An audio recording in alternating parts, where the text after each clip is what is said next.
Acredite! Entrevista com o autor e designer André Bello. Mediador Ronaldo Santana. Olá pessoal, eu sou Ronaldo Santana, autor e ilustrador. Conversei com o Future Designer André Bello, especialista em Design Thinking e metodologias colaborativas. Co-responsável pelos eventos TEDx Rio entre 2011 e 2014, TEDx Speaker no TEDx Fortaleza 2016 e TEDx Rio 2016, e autor do livro Acredite, Design Thinking para jovens de todas as idades. Sem mais demora, vamos para a entrevista. Muito obrigado, Belo, por aceitar o convite de vir aqui na FLIR conversar comigo e com os leitores de Resende, né?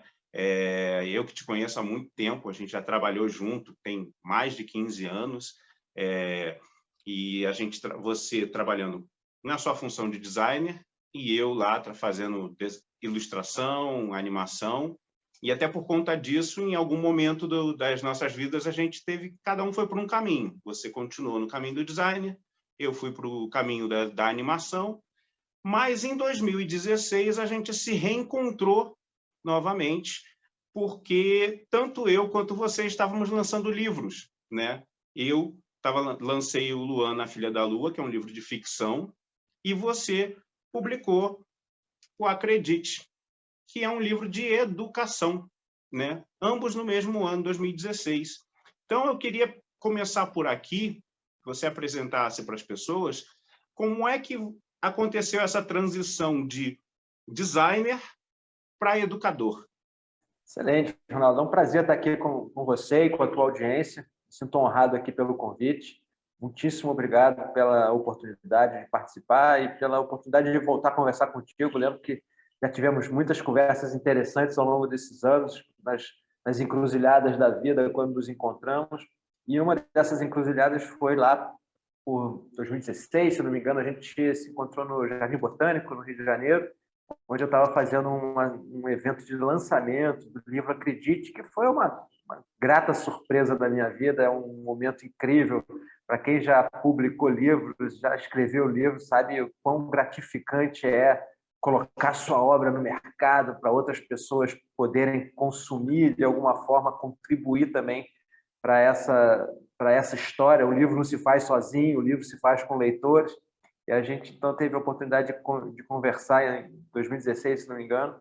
Foi um momento incrível da minha vida, Ronaldo. Foi, como você disse, eu venho da área do design, me especializei em áreas estratégicas do design, não exatamente no design gráfico, ou no design de produto, ou no design de interface, mas numa camada mais estratégica do design de negócios, design de estratégia também.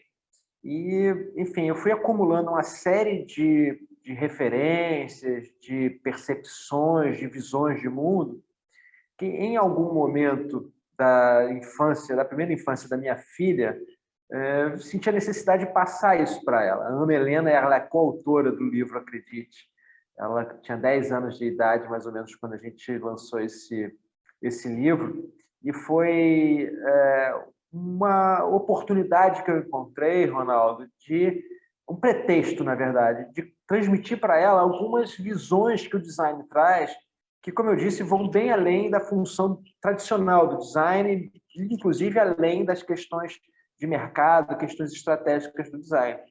Então, eu construí uma narrativa para jovens de todas as idades poderem entender como é que funcionam alguns desses mindsets, né, desses modelos mentais do design, que eu acredito que sejam fundamentais para o novo mundo que a gente vem construindo e desenvolvendo. Então, eu transformei mais ou menos a visão do design numa questão de superpoderes, os mindsets, né, os modelos mentais do design. Como é que eu conseguiria transformar isso, ou narrar, ou explicar isso para uma criança? Eu transformei isso em superpoderes. Então, a gente trabalhou muito a questão do otimismo, da criatividade e da colaboração. Foram os 3 mindsets, os 3 superpoderes que eu tentei simplificar e buscar, na verdade, fazer um processo de síntese dessa história toda, ao ponto de ser simples o suficiente para uma criança entender. E aí eu comecei a perceber que a educação precisava muito disso, não só a minha filha, mas os colegas dela, as escolas onde eu tinha a oportunidade de passar com essa proposta, a gente começou a entender que a escola ela está preparada para ensinar uma série de habilidades, mas não necessariamente as habilidades mais necessárias para o mundo contemporâneo. Né? Depois eu vim coletando uma série de informações, eu venho acompanhando, por exemplo, o desenvolvimento dos reportes do Fórum Econômico Mundial, que a cada ano trazem quais são as competências fundamentais para os anos 2020, 2021, 2022, 2025. Então, dentre elas estão lá o pensamento crítico, a própria criatividade, o trabalho colaborativo e tantos outros, né, que vêm sendo mapeados aí por grandes instituições. Então, foi um flerte que eu tive com a educação, embora não seja um educador por formação, foi uma oportunidade que eu tive do design entregar alguma coisa para a sociedade, de alguma forma, através do livro da proposta do Acredite, onde, literalmente, os jovens são convidados a arregaçar as mangas e pensar e fazer de uma forma diferente, através de missões práticas, de desafios práticos. É um livro que se propõe, como bom designer, né, querendo inovar. Senão, o livro ele tem uma função mais ativa do que somente a passividade da leitura tradicional, principalmente por conta dos livros digitais que estão surgindo. Eu pensei assim, como é que a gente pode reinventar esse livro para que o palpar, né, a palpabilidade das páginas tenha algum tipo de significado? Então, a gente construiu uma série de missões práticas para desenvolver, através do exercício real, essas habilidades do otimismo, da criatividade, da colaboração. Obviamente, isso tudo amparado por uma série de teorias educacionais, por exemplo, que dizem que a gente aprende muito mais quando a gente pratica um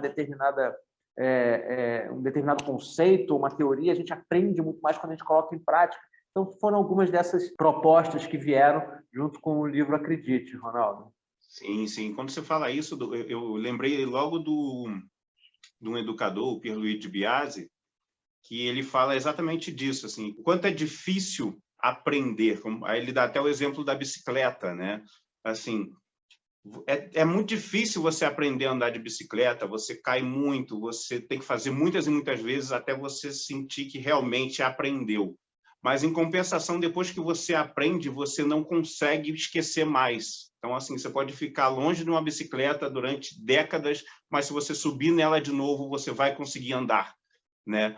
O que é diferente, simplesmente, de uma decoreba, né? Onde você consegue decorar por um espaço muito curto de tempo, vai lá, faz a prova, passa, mas no dia seguinte você já não lembra de mais nada. Assim, tipo, acabou a prova, você já esqueceu, né? Porque, de fato, você não aprendeu, né? Então, é essa questão das conexões mentais mesmo, né? Não fica nem naquela parte do límbico do cérebro, né? Que o límbico ele é só essa memória recente, assim, é o suficiente, você estuda no último segundo para a prova, faz a prova e deixa para lá. Pois é, Ronaldo. Então, olha só, essa tua provocação traz uma série de insights para a gente conversar, por exemplo. A questão de fazer a prova, né? Será que a prova realmente mede a aprendizagem do aluno, da criança, do jovem, nossa, até como adultos mesmo? Então, tem a questão da avaliação, que é uma crítica ferrenha que a educação vem sofrendo já há muitos, muitos anos. Você fala sobre o aprender a andar de bicicleta e o como ou o quanto isso fica arraigado nos nossos cérebros, nas nossas sinapses que se formam a partir de uma aprendizagem bastante profunda, né? E me ocorreu, inclusive, um grande desafio que é um passo além do aprender, hoje em dia, Ronaldo, que é preconizado até pelo Alvin Toffler, que foi um futurista bastante renomado no final do século passado, cujas mensagens vêm reverberando bastante hoje em dia. É dele aquela clássica frase que diz que o analfabeto do século XXI não vai ser aquele que não sabe ler e escrever, mas aquele que não souber aprender, desaprender e reaprender. Ou seja, o grande desafio hoje não é nem somente a gente criar essas trilhas cerebrais, as sinapses muito profundas, mas a gente desenvolver uma plasticidade a ponto da gente poder e conseguir desaprender aquilo tudo que a gente já aprendeu e que muitas vezes não funciona para os dias de hoje, para reaprender a trabalhar de novas formas, reaprender novas habilidades. que muitas vezes são mais efetivas e eficientes dentro do contexto contemporâneo. Que assim, quando você começa a andar de bicicleta, você tem uma incompetência consciente, né? Você sabe, você fala, meu Deus, eu não sei andar de bicicleta. Até o momento em que você consegue perseverar e você adquire uma competência consciente. Você fala, nossa, estou conseguindo. Na verdade, você gasta muita energia cerebral para conseguir coordenar todas aquelas funções e você, então, de fato, coloca a sua competência de uma forma consciente. Até o momento em que você, perseverando ainda mais e aprofundando essas sinapses, você chega no que a gente chama de competência inconsciente. É quando você faz e você nem pensa. Isso tudo acontece porque o nosso cérebro está tentando economizar o máximo possível de energia. Então, ele automatiza muito dos nossos hábitos, das nossas rotinas, do nosso dia a dia. O fato é que, hoje em dia, a gente vai ter que colocar à prova, vai ter que contestar um pouquinho muitas das nossas habilidades, que muitas vezes são inconscientes, para a gente entrar numa nova fase de aprendizagem. E isso vai fazer a gente se deparar com um outro conceito de um autor americano chamado Roger Volnek, que é o dilema da mudança, o paradoxo da mudança, que diz que todos nós sabemos que precisamos mudar, mas, no entanto, todos nós resistimos à mudança. Então, a gente sabe que a gente tem que pensar diferente, que a gente tem que fazer um monte de coisa diferente, só que o nosso cérebro, todo o ambiente, inclusive, depõe contra essa mudança. E, enfim, o que eu acho que a gente tem que praticar cada vez mais, fazer as coisas de uma nova forma e melhor que antes, que é uma das minhas definições de criatividade que está no livro Acredite, que é o que é criatividade? É fazer diferente e melhor, né, que antes. Então, a gente tem que estar sempre buscando esse tipo de observação no nosso dia a dia, nas nossas práticas, nos nossos trabalhos, o que a gente faz, se o que a gente está fazendo tem relevância para o mundo, porque muitas vezes, se a gente estiver repetindo o que sempre foi feito, muitas vezes a gente não vai estar resolvendo os problemas do mundo que vem também se transformando. Então, a gente precisa acompanhar toda essa mudança de mundo também. E para isso, então, a criatividade emerge como um grande fator decisivo aí para o profissional do futuro, por exemplo, e, obviamente, acredito que tenha que ser ensinado na escola, né? Sim, sim. Mas eu lembro que você lançou um vídeo que eram sete sugestões ou alguma coisa assim para um mundo pandêmico, pós-pandêmico. Mas eu gostaria que, acima de tudo, que você pudesse fazer uma análise aqui da sua percepção naquele momento e do momento que estamos agora, né? Porque agora, de fato, estamos nos encaminhando para esse momento real, de fato, pós-pandêmico, embora ainda não tenha acabado, mas agora a gente já tem um monte de coisas que aconteceram que naquele momento você ainda não tinha visto, como, por exemplo, a própria vacina, né? Você consegue fazer uma comparação entre aquele momento e agora? Olhando em retrospecto agora, a gente até coloca alguns atenuantes naquela nossa preocupação que a gente teve no início desse processo. E, obviamente, aqui nesse momento eu não estou querendo fazer nenhum tipo de desfeito em relação aos sofrimentos de muitas pessoas que perderam entes queridos. Enfim, foi realmente uma tragédia, né? Pessoal, profissional para muita gente. Mas o fato é que, hoje em dia, a gente olhando em retrospecto, a gente consegue entender melhor as peças que estavam se remodelando naquela hora. Só que, quando a pandemia começou, a gente observava tudo com muita incerteza. E foi no início da pandemia que eu recolhi algumas percepções numa tentativa pessoal de tentar entender o que estava acontecendo. E eu me amparei eu chamo de framework, mas é numa modelagem do Daniel Goleman, que é um dos pais da inteligência emocional, para tentar entender como, sob diversas óticas e dimensões, como é que a gente poderia enxergar o mundo naquele momento, para que, de alguma forma, a gente tirasse lições para o que viesse depois, para a gente sobreviver e sair melhor dessa história do que antes. Então, esse modelo do Goleman, ele mais ou menos divide o nosso foco, as nossas observações, nossos pontos de atenção, em 3 dimensões: o eu, o nós e o mundo. Não nessas palavras, né? Mas ele fala o foco interno, o foco nos outros e o foco externo. Então eu falei assim, nossa, vamos começar a tentar entender então como é que a pandemia nos afeta enquanto indivíduos, né? Enquanto pessoa, quando a gente olha para as nossas capacidades, nossas habilidades intrapessoais. O que muda dentro de nós? As nossas percepções de mundo, as nossas essências, as nossas motivações enquanto cidadão, enquanto familiar, pai de família ou como profissional. Pensa assim, nossa, como é que a gente então busca as nossas essências, né, mais profundas e que realmente, se tiver que passar uma pandemia e deixar alguma coisa sobre a mesa, o que seria isso? Qual seria a nossa essência?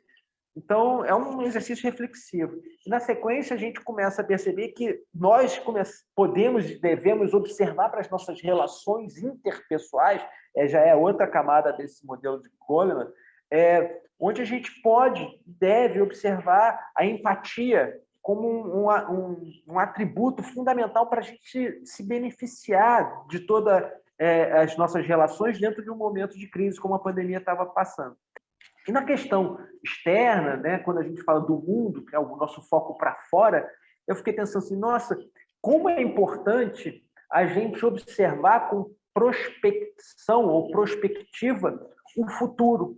Muitas pessoas, né, eu dentro da minha jornada profissional já estava mais ou menos familiarizado com essa questão de observar o futuro com um pouco mais de proatividade, mas eu tenho absoluta convicção de que a maioria da população não pensava no futuro com essa perspectiva, com essa capacidade proativa ou com essa percepção crítica do que poderia vir a acontecer.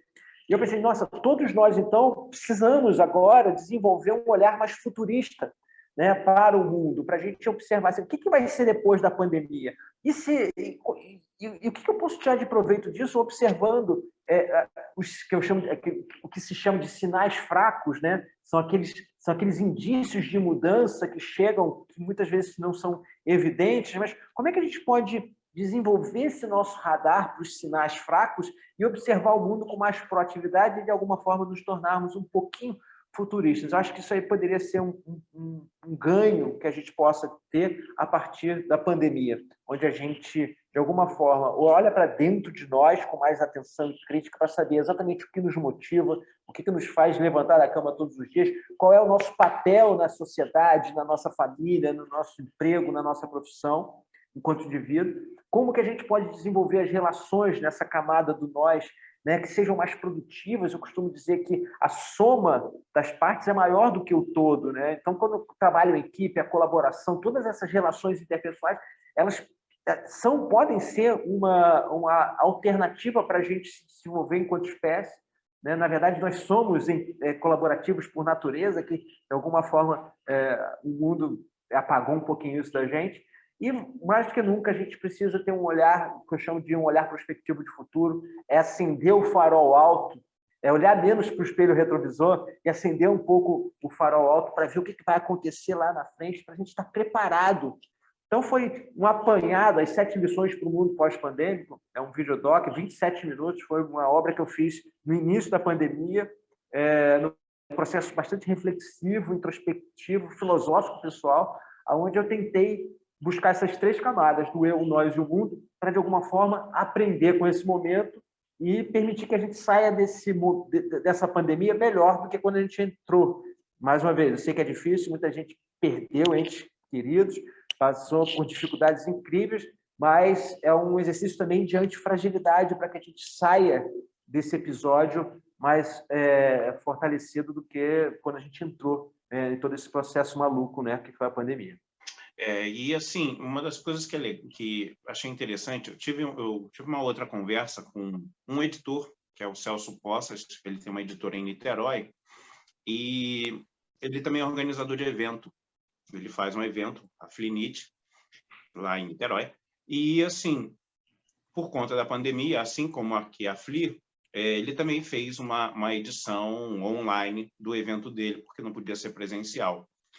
E ele fez uma reflexão, e eu dei razão a ele, Eu acho que você... E isso, eu estou te dizendo isso porque eu acho que você... O que eu vou te dizer provavelmente não é novidade, tá?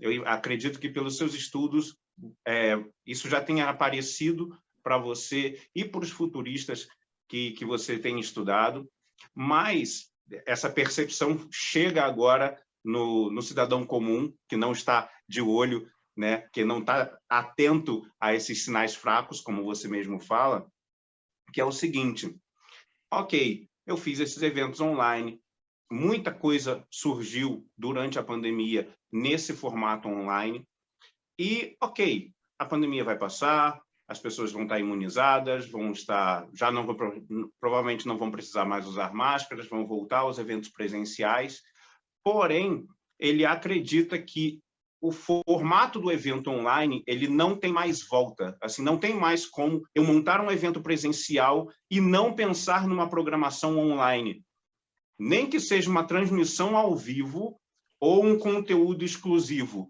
Não tem mais, na visão dele, como um evento de Niterói ser apenas para as pessoas que estão presencialmente em Niterói. O que você acha disso? Assim, o que a gente percebe, a gente vem... O meu ambiente de negócio, de trabalho, ele vem trazendo bastante atenção para um fenômeno mercadológico, social, econômico, político, chamado transformação digital. Né? Transformação digital, enfim, é um desses conceitos elásticos que tem uma infinidade de definições, mas que, na minha percepção, a transformação digital são aquelas fronteiras que as organizações estão tentando transpor para se adaptar ao mundo em transformação. Muitas vezes, essa transformação digital ela é confundida com inovação tecnológica ou, como é que eu vou dizer, o uso de tecnologias nos processos das organizações e das empresas. Só que, na verdade, é uma questão bastante mais complexa, onde a tecnologia é apenas um elemento de um arcabouço, de um ecossistema de variáveis muito mais amplo, porque a tecnologia ela encabeça a transformação, a gente sabe que a tecnologia vem crescendo num ritmo absurdo, exponencial, mas não adianta só a gente olhar para o vetor tecnológico, o vetor de transformação tecnológica, sem entender o que eu chamo de efeitos colaterais dessa transformação tecnológica, que são os hábitos de consumo, as formas como a gente se relaciona, as formas como os modelos de negócio das organizações, etc.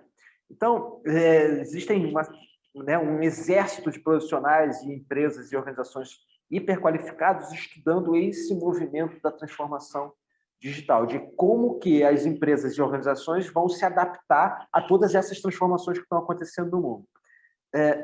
Uma frase que mais ou menos virou um clichê dentro desse processo pandêmico foi que a pandemia acelerou o processo da transformação digital dessas organizações. Então, muito do que já estava se pensando que fosse ser necessário daqui a alguns anos, e aí leia-se, no espectro muito maior do que o exemplo que você trouxe, que é um exemplo válido, ilustrativo aqui, mas a gente também tem que tomar cuidado para não ficar pensando só no evento, mas que vai desde a educação, por exemplo, né, a educação remota, a educação digital, a híbrida, etc., da mesma forma como o home office, por exemplo, são todos modelos que provavelmente vieram para se sedimentar de uma forma muito mais consistente do que uma simples solução temporária para o momento pandêmico. Então, isso tudo que está acontecendo, que são as digitalizações das relações, a possibilidade da gente se conectar com players de outros limites geográficos, isso tudo já estava no radar das organizações quando se falava em transformação digital, questão de teletrabalho, home office, etc. Só que agora tudo teve que acontecer de uma forma muito rápida, né? E eu acho que é interessantíssimo isso, Ronaldo, que a gente começa a perceber toda essa transição para a transformação digital, quando a gente começa a perceber que tem alguns players de mercado, no caso, esse teu exemplo, na minha percepção, foi uma reação bastante progressista ou futurista, no sentido de que ele, não, beleza, ó, o futuro chegou, a mudança chegou, eu vou surfar essa transformação e, a partir de agora, acredito que os eventos todos tenham que ter, pelo menos, uma manifestação, uma instância digital. Eu particularmente, gosto desse tipo de abordagem, né, onde a mudança acontece, assim, não, ótimo, vamos abraçar a mudança e vamos continuar, vamos tirar o melhor proveito dessa mudança.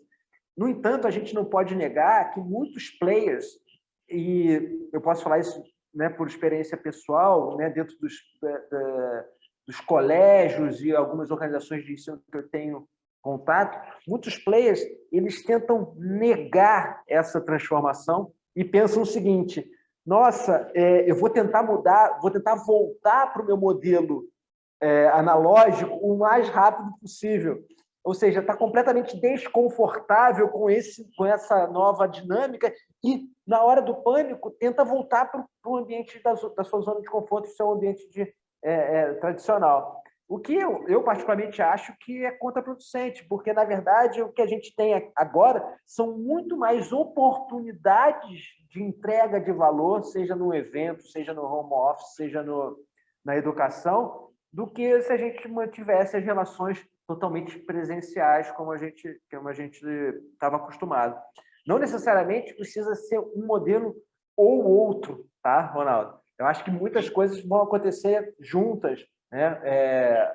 A gente não está querendo, por exemplo, que as relações pessoais presenciais elas acabem, não, pelo contrário, elas são super importantes, mas a gente pode colocar novas camadas de oportunidade, né, quando a gente pensa no futuro como um cardápio de novas opções que a gente tem pela frente. Eu acho ótimo isso que você falou, cara. E assim, eu fico tentado a ficar aqui discutindo com você vários formatos, mas eu vou focar. Quero saber um pouco mais de como é que foi essa transformação do seu trabalho após o Acredite, porque assim, você fez o Acredite e você entrou no que a gente chama de turnê, né, de divulgação do livro, mas aí você foi muito além disso, né? Você participou de vários eventos e lidando com outros educadores, e eu vi que o seu trabalho foi naturalmente se transformando, né? E você mesmo acabou criando novos eventos e novas experiências, né? Você é um cara que tem uma expertise por já ter participado do TEDx e outros eventos como organizador também, de alguma forma, mas você acabou construindo outras oportunidades, né? As que eu lembro são a do Singularity University Brasil Summit, e tem outras, tem a Skillbox, tem o Rock in Rio, o Manorama. Então, assim, conta pra gente como é que foi esse processo, né? Do Acredite até esses outros eventos que você acabou ministrando de alguma forma. Sim, Ronaldo, acho que isso aí é um movimento que não uma exclusividade minha, um privilégio somente meu.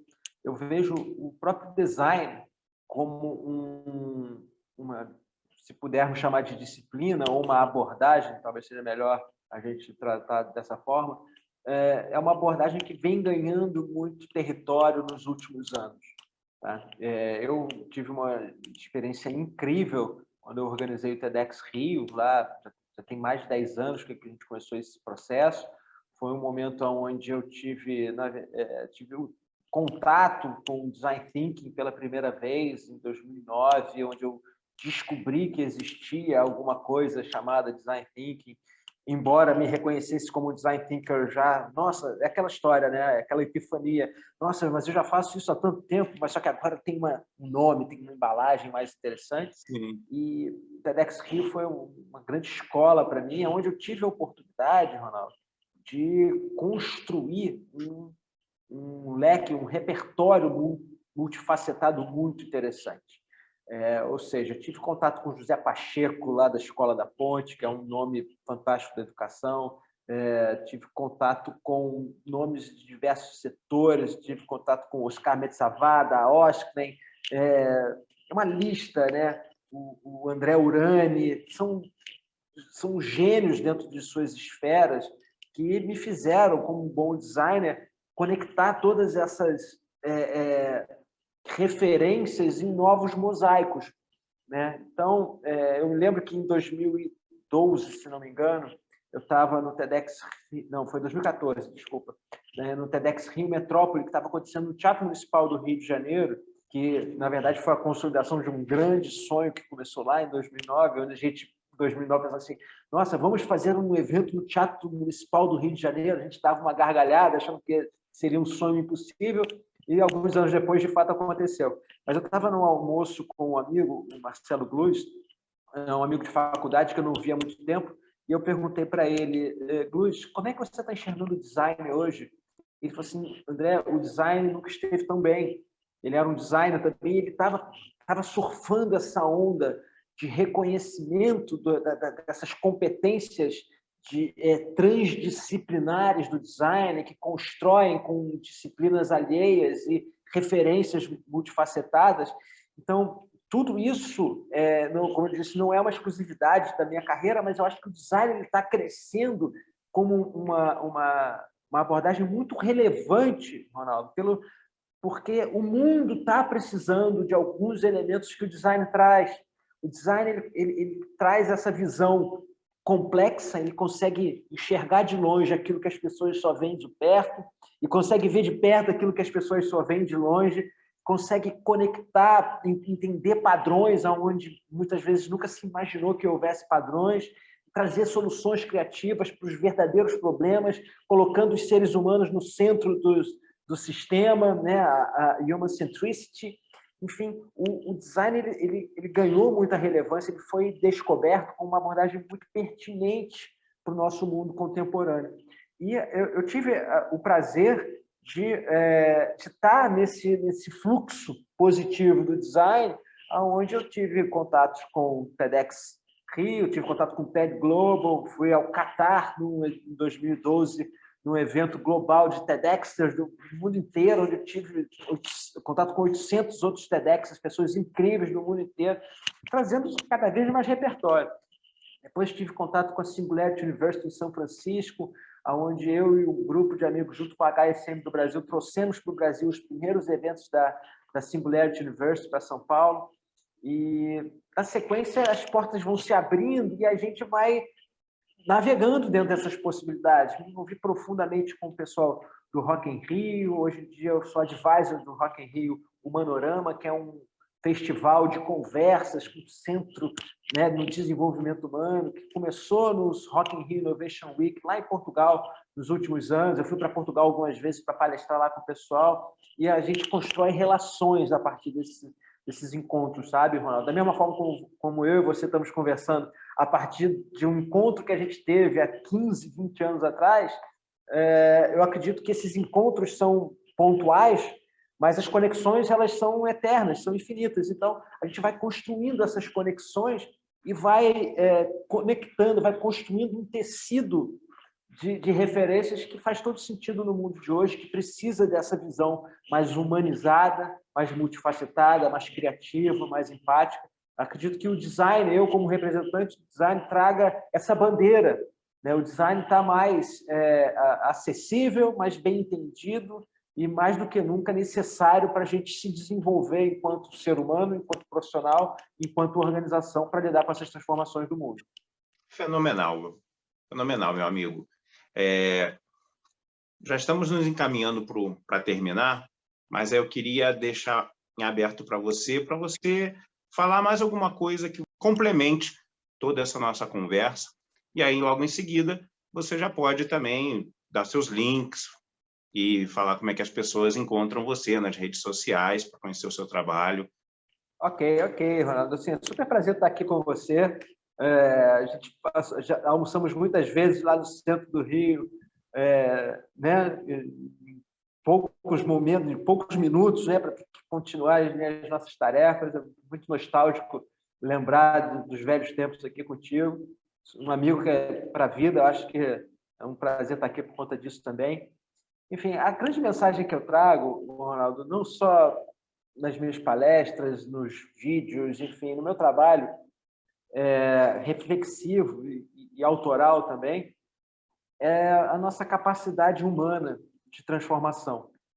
Eu tenho uma expressão que eu uso que se chama a unidade mínima de transformação. Eu costumo dividir a humanidade, as pessoas, em dois grupos. As pessoas que reclamam da realidade e as pessoas que transformam a realidade. Então, o design ele trouxe para mim a percepção de que nós, seres humanos, nossas unidades mínimas de transformação, nós mesmos, somos capazes de transformar aquilo que a gente precisa e a gente quer no nosso mundo. Foi um pouco disso que me guiou a escrever o livro Acredite.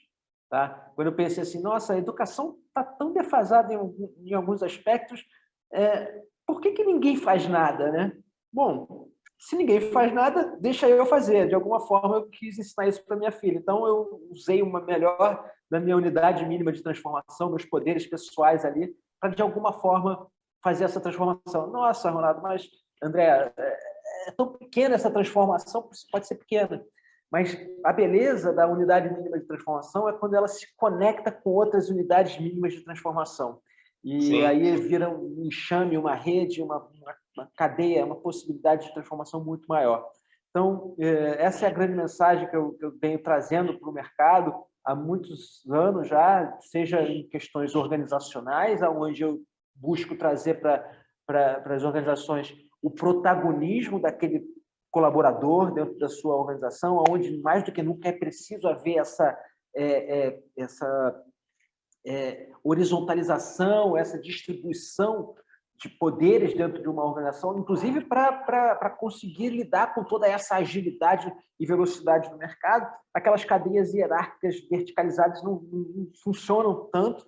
Então, eu trago sempre essa mensagem de protagonismo, uma liderança distribuída, mais ágil para as organizações, seja dentro do próprio desenvolvimento profissional, né? De todos nós aqui, a gente mais do que nunca, aí resgatando Alvin Toffler também, mais do que nunca a gente precisa estar sempre aprendendo, desaprender alguns dos nossos preceitos anteriores e reaprendendo, e ninguém mais do que nós mesmos somos os maiores responsáveis e interessados nessa história. A gente não pode esperar que ninguém venha tomar a decisão por nós, então tem essa nossa autorresponsabilidade em âmbito profissional e em âmbito pessoal, né? Quando a gente traz até essas questões de design para a condução de nossas próprias vidas, onde a gente pode imaginar como é que vai ser prospectivamente um futuro desejável para cada um de nós, entender que nós temos todas as capacidades para construir esse futuro desejável,